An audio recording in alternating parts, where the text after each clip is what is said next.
So during the NFL 2020 draft, there's already two top quarterbacks in Tua Tagovailoa and Joe Burrow. Now Tua's probably going to go to the Dolphins, Burrow's probably going to go to the Bengals. But where will guys like Jake Fromm, Jalen Hurts, and Jordan Love go? Well, let's talk about that.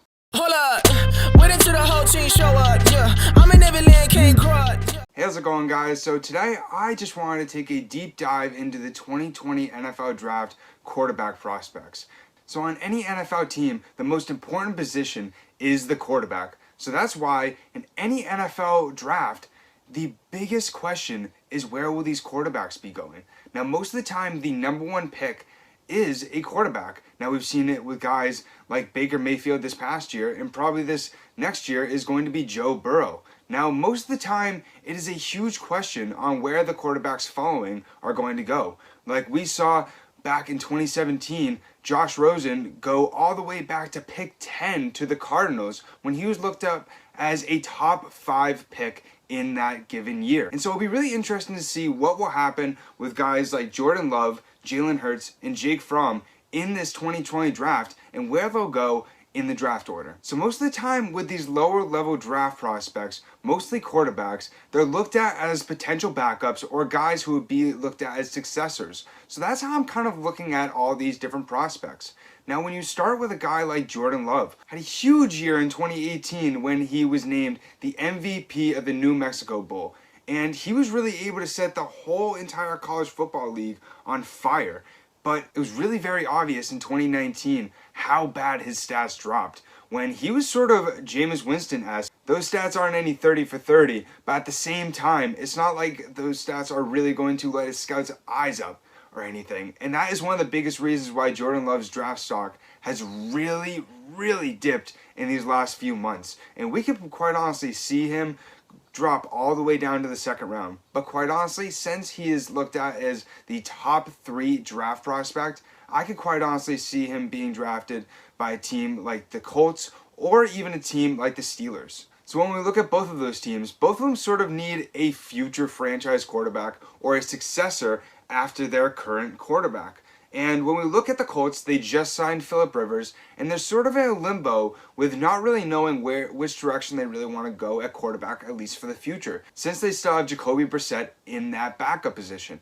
And it'll be really interesting to see what the Colts will do, especially since they just traded their first pick for DeForest Buckner. It's the same thing with the Steelers. You know, they tried to get a guy like Mason Rudolph 2 years ago in the draft. And then they also tried starting him this past season when Ben Roethlisberger went down. But through Mason Rudolph's play, it just really showed that he is not a future franchise quarterback. And so we could see a team like the Steelers really looking towards those second to third rounds for a potential future quarterback, because there is a lot of different guys that I'm going to be bringing up today that are still really good, but in my opinion are really being overlooked. Then we go to a guy like Jake Fromm, who is a junior from Georgia. And the first time I ever saw Fromm play is when he beat Baker Mayfield in the Rose Bowl just 2 years ago. And it was crazy. He was a freshman. I was watching this game as like, wait, are you kidding me? This kid's a freshman? He's making those kind of plays. He's getting out of the pocket, you know what I mean? He's making these sort of decisions.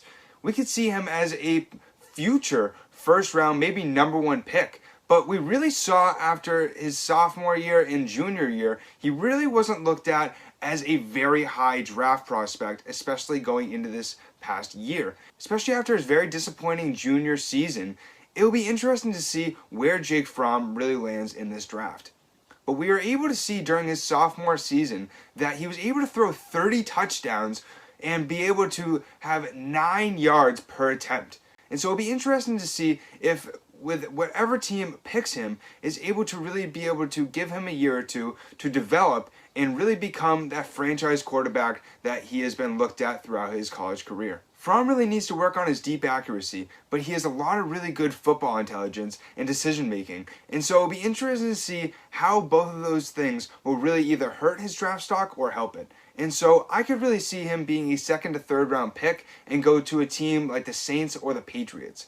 As we just saw, the Patriots, just lost Tom Brady to the Buccaneers, but they do have a guy in Jarrett Stidham who is being looked at as taking over the reins, but it will be interesting to see if the Patriots want to get another guy to compete for that spot. And then we look at a team like the Saints, who have Taysom Hill, who's looked at as their future franchise quarterback, but in my opinion, I haven't really seen the kid throw too much.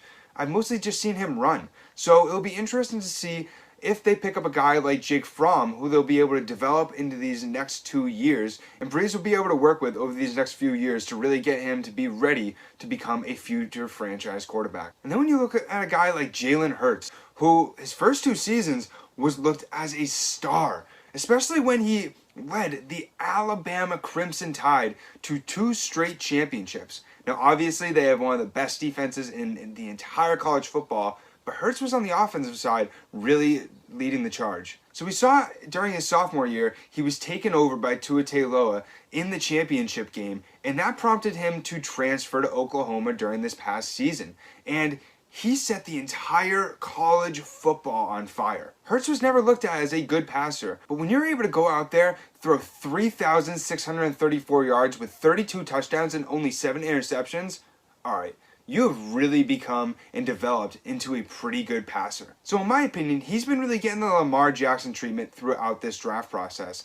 When we've heard a lot of analysts say, well, he should become a running back, well, he should become a wide receiver.